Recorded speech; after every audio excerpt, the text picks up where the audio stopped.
and I apologize. But today I'm making this video because I wanted to share things that I wish I knew before I decided to apply to dental school. Just because I'm in the process right now and it is like nobody warned me, and I wish somebody had because wow.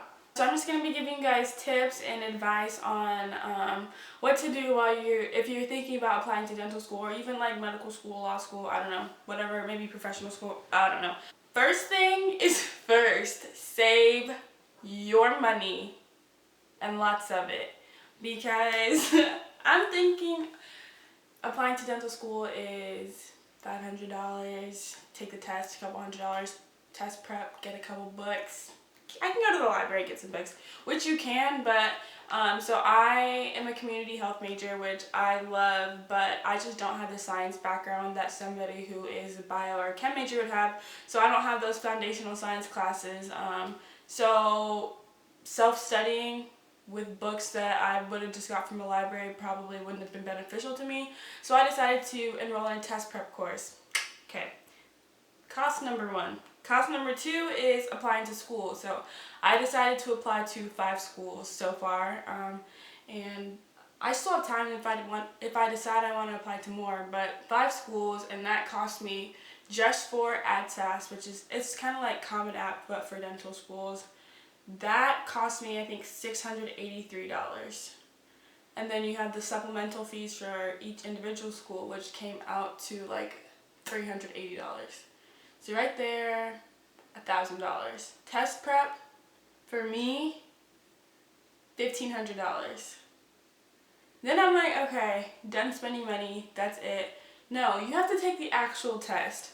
Actual test this year, I think, is $475 or something like that, upwards $500. So making sure that you save your money so that you're not stressed or overwhelmed, because being stressed is ghetto. We don't do that.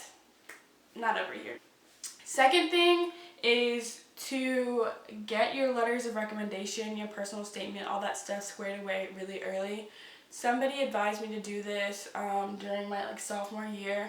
So during my junior year, December of my junior year, right before Christmas break, I asked some of my professors and a dentist I shadowed to help me write my letter of recommendation for the upcoming application cycle, which was amazing because a lot of science professors write literally hundreds and hundreds of letters of recommendation.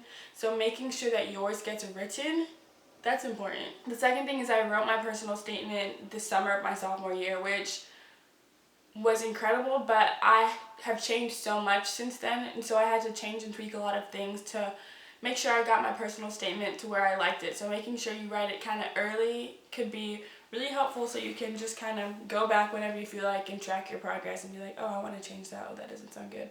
You want to revise, ask someone to help you revise it, and then proofread it, and then revise it again.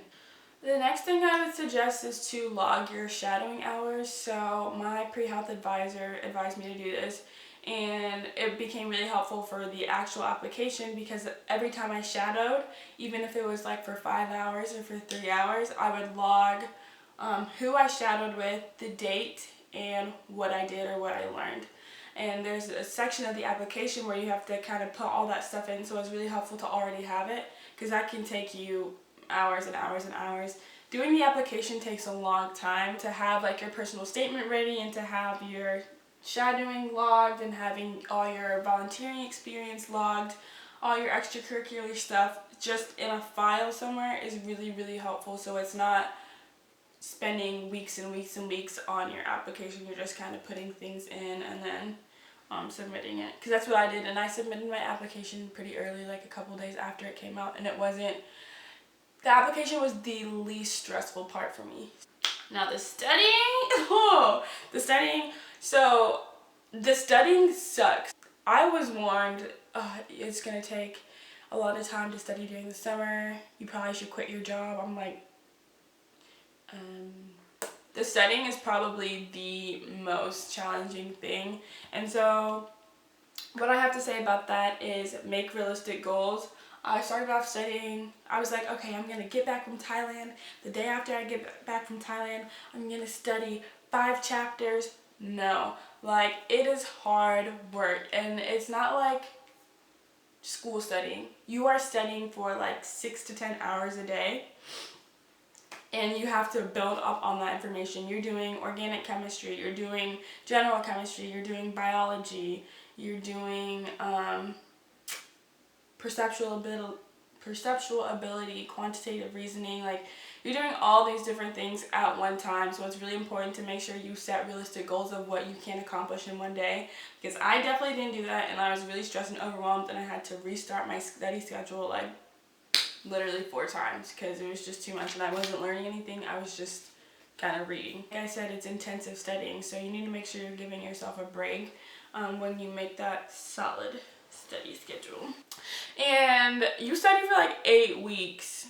Yeah, 8 weeks. So you need to make sure that you're in an environment where you can really buckle down and not be distracted, because you don't want to spend all this money and time and then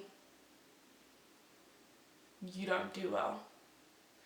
Let me not speak too soon because I haven't taken the test yet. I'm still studying for it, fingers crossed. But yeah, you just need to be in a space where you're focused and you can really dedicate a lot of time and energy to studying. I don't even know what number this is I'm on, maybe like 5. But identify your study habits.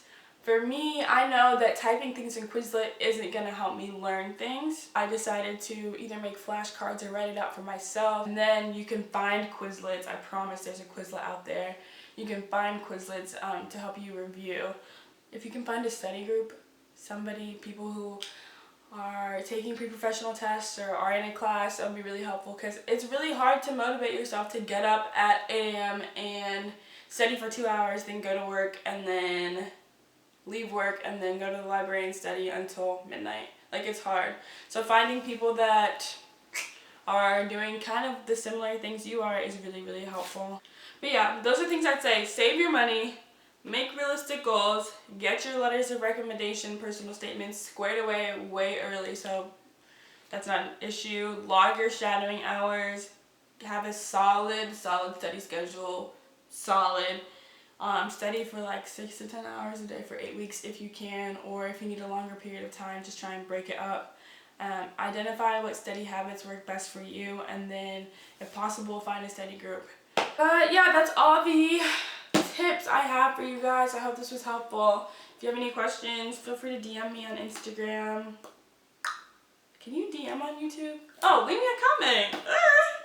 Like, subscribe, comment. Tell your mom, tell your friends, tell your teachers. I got a YouTube. But yeah, more videos to come. I've just been really busy, but I'm going to be making more content because my sister bullied me into being a better person, and just following through with what I say. Shout out T. So yeah, thank you so much, and I'll see you next time. Bye!